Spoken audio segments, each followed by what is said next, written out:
বিপদে পড়ার আগেই সৌদি প্রবাসীরা ভিডিওটি দেখুন। সৌদি আরবে চারদিকে চলছে প্রতিনিয়ত পুলিশের কঠিন অভিযান। যাদের ইকামার মেয়াদ শেষ হওয়ার পথে তারা দয়া করে সতর্ক থাকুন, কারণ সৌদি পুলিশ কোনো কারণে আপনার সাথে ইকামা না পায় তাহলে 3000 সৌদি রিয়াল জরিমানা করতে পারে।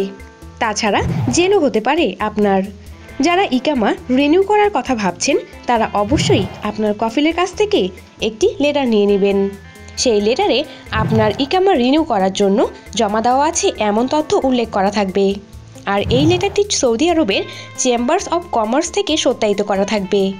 আর কোনো কারণে যদি এই লেটারটি আপনার সঙ্গে না থাকে তবে ইকামা রিনিউ করার অন্তরে থাকলেও সৌদি পুলিশ ধরলে আপনাকে জরিমানা ও শাস্তি পেতে হবে। যারা কফিল থেকে লেটার নিয়ে তারা এই লেটার নিয়ে ঘোরাফেরা করতে পারবে 2 মাস, কারণ এর মেয়াদ থাকে 2 মাস। 2 মাস পরেও যদি ইকামা রিনিউ না হয় তবে পুলিশের গ্রেফতার করবে। কেউ যদি লেটারটি হারিয়ে ফেলে তবে তাকে মামলা করতে হবে। তখন পুলিশ ধরলে এই মামলার কাগজ দেখাতে পারবে 1 মাস পর্যন্ত। এরপর মামলার কাগজও গ্রহণযোগ্য হবে না। তাই যারা ইকামা রিনিউ করতে দিয়েছে তারা বিষয়গুলো মাথায় রাখবেন। খবরটি অন্যান্য প্রবাসীদের অবশ্যই জানিয়ে দিন।